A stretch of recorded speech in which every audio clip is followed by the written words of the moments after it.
পাকিস্তানের ৯টি স্থানে ভারতের ক্ষেপণাস্ত্র হামলা ও গুলিবর্ষণে নিহতের সংখ্যা বেড়ে ৩১ জনে দাঁড়িয়েছে এবং আহত আরও ৫৩ জন। এছাড়া কাশ্মীরের নিয়ন্ত্রণ রেখায় গোলার আঘাতে নিহত হয়েছে ভারতের অন্তত ১৫ জন এবং আহত ৪৩। নিহতদের রক্তের বদলা নেবেন বলে ভারতকে হুঁশিয়ারি দিয়েছেন পাকিস্তানের প্রধানমন্ত্রী শাহবাজ শরীফ। বুধবার রাতে জাতির উদ্দেশ্যে ভাষণে তিনি বলেন, পাকিস্তানের উপর হামলা চালিয়ে ভারত ভুল করেছে। যে রক্ত ঝরেছে তার প্রতিটি ফোঁটার বদলা নেওয়া হবে। এছাড়াও ভারতের প্রতিরক্ষা বাহিনী পাকিস্তানের অভ্যন্তরে অপারেশন সিঁদুর নামে যে ঝটিকা অভিযান চালিয়েছে তার দাঁত ভাঙা জবাব পাকিস্তান দিয়েছে বলে দাবি করেছেন দেশটির প্রধানমন্ত্রী। একই সাথে জম্মু কাশ্মীরের হামলার সঙ্গে পাকিস্তানের সংশ্লিষ্টতা থাকার বিষয়টি প্রত্যাখ্যান করেন তিনি। এরই মধ্যে পাকিস্তানের বিরুদ্ধে মিথ্যা তথ্য ও অপপ্রচার ছড়ানোর জন্য পাকিস্তান টেলিযোগাযোগ কর্তৃপক্ষ ১৬টি ভারতীয় সংবাদ চ্যানেল, ৩১টি ইউটিউব ভিডিও লিঙ্ক এবং ২০টিরও বেশি ওয়েবসাইট ব্লক করেছে। এদিকে বুধবার মধ্যরাতে ভারতের অমৃতসরের বিস্ফোরণের শব্দ শোনা গেছে বলে জানিয়েছে ভারতের গণমাধ্যম।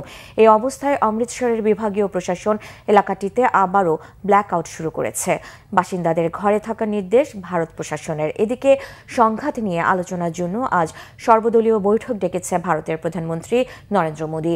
এই বৈঠকে উপস্থিত থাকবেন দেশটির প্রতিরক্ষা মন্ত্রী রাজনাথ সিং, স্বরাষ্ট্রমন্ত্রী অমিত শাহ, পররাষ্ট্রমন্ত্রী এস জয়শঙ্কর, জাতীয় নিরাপত্তা উপদেষ্টা অজিত দোভাল সহ শীর্ষ কর্মকর্তারা। তবে পাকিস্তানে ভারতীয় বাহিনীর পরিচালিত সামরিক অভিযানকে গর্বের মুহূর্ত বলে অভিহিত করেছেন ভারতের প্রধানমন্ত্রী নরেন্দ্র মোদী।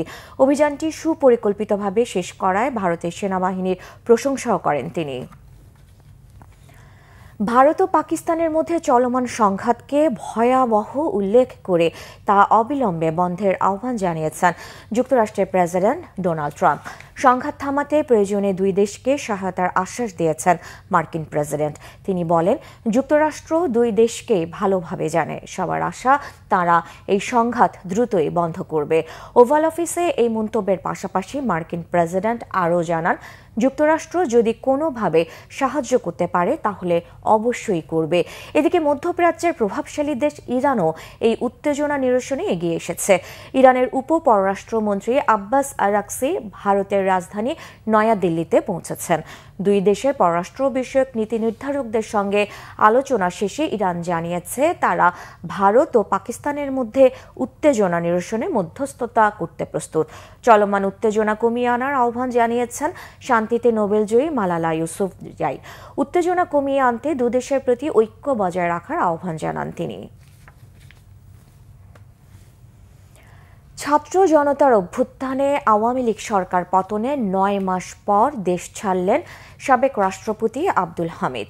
বুধবার দিবাগত রাত ৩টা ৫ মিনিটে থাই এয়ারওয়েজের একটি ফ্লাইটে তিনি দেশ ছাড়েন বলে গেছে। শাহজালাল আন্তর্জাতিক বিমানবন্দরের একটি সূত্র আব্দুল হামিদের দেশ ছাড়ার বিষয়টি নিশ্চিত করেছেন। থাই এয়ারওয়েজের টিজি ৩৪০ নম্বর ফ্লাইটে ব্যাংককের উদ্দেশ্যে ঢাকা ছাড়েন আব্দুল হামিদ। আব্দুল হামিদের বিরুদ্ধে অন্তত একটি হত্যা মামলা থাকার তথ্য রয়েছে। গত ১৪ জানুয়ারি কিশোরগঞ্জ সদর থানায় তার বিরুদ্ধে এই মামলাটি দায়ের হয়। মামলাটিতে সাবেক প্রধানমন্ত্রী শেখ হাসিনা, শেখ রেহানা, সজীব ওয়াজেদ জয়, সাইমা ওয়াজেদ পুতুল, ওবায়দুল কাদেরের নামও রয়েছে। গত বছরের ৫ আগস্ট ছাত্র জনতার তীব্র আন্দোলনের মুখে পতন হয় শেখ হাসিনা ও তার দল আওয়ামী লীগের। এরপর থেকে আত্মগোপনে রয়েছেন দলটির নেতাকর্মীরা। অনেকে ইতোমধ্যেই দেশ ছাড়লেও এতদিন দেশেই ছিলেন আওয়ামী লীগ সরকারের আমলে সাবেক রাষ্ট্রপতি আব্দুল হামিদ। অবশেষে তিনিও দেশ ছাড়লেন। আব্দুল হামিদ আওয়ামী লীগের সময় ২০১৩ থেকে ২০২৩ সাল পর্যন্ত টানা ২ মেয়াদে বাংলাদেশের রাষ্ট্রপতি হিসেবে দায়িত্ব পালন করেছেন। মিয়ানমারে পাচারকালে বিপুল পরিমাণ ইউরিয়া সার সহ ১১ পাচারকারীকে আটক করেছে কোস্টগার্ড। সকালে কোস্টগার্ড মিডিয়া কর্মকর্তা লেফটেন্যান্ট কমান্ডার হারুনুর রশিদ এ তথ্য জানান। তিনি বলেন, ভোর ৪টায় কোস্টগার্ড জাহাজ বিসিজিএস মনসুর আলী সেন্ট মার্টিনের ছেড়া দ্বীপ থেকে ৪ নটিক্যাল মাইল দক্ষিণে ইঞ্জিন চালিত বোট দেখতে পায়। বঙ্গোপসাগরে ৫৮ দিনের মৎস্য আহরণ নিষেধাজ্ঞা চলমান থাকায় সাগরে বোট দেখে কোস্টগার্ড বোটটিকে থামার সংকেত দেয়, কিন্তু সংকেত অমান্য করে বোটটি দ্রুত পালিয়ে যাওয়ার চেষ্টা করলে তাদের ধাওয়া করে আটক করে। পরে তল্লাশি চালিয়ে ৭৪২ বস্তা ইউরিয়া সার সহ ১১ পাচারকারীকে আটক করা হয়। চুয়াডাঙ্গা দামুড়হুদায় বেপরোয়া গতির মোটরসাইকেলের ধাক্কায় নিহত হয়েছেন এক নারী। সকালে দামুড়হুদায় উপজেলার কার্পাসডাঙ্গা এলাকায় ওই দুর্ঘটনা ঘটে। নিহত রুজিনা খাতুন একই এলাকার ব্যবসায়ী শামসুল আলমের স্ত্রী। স্থানীয়রা জানান, সকালে বাড়ি থেকে হাঁটতে বের হন রুজিনা খাতুন। এই সময় কার্পাসডাঙ্গার একটি ইট ভাটার সামনে পৌঁছালে দ্রুতগতির একটি মোটরসাইকেল তাকে ধাক্কা দেয়। এতে ঘটনাস্থলেই নিহত হন তিনি। পুলিশ ঘটনাস্থলে পৌঁছে নিহতের মরদেহ উদ্ধার করে।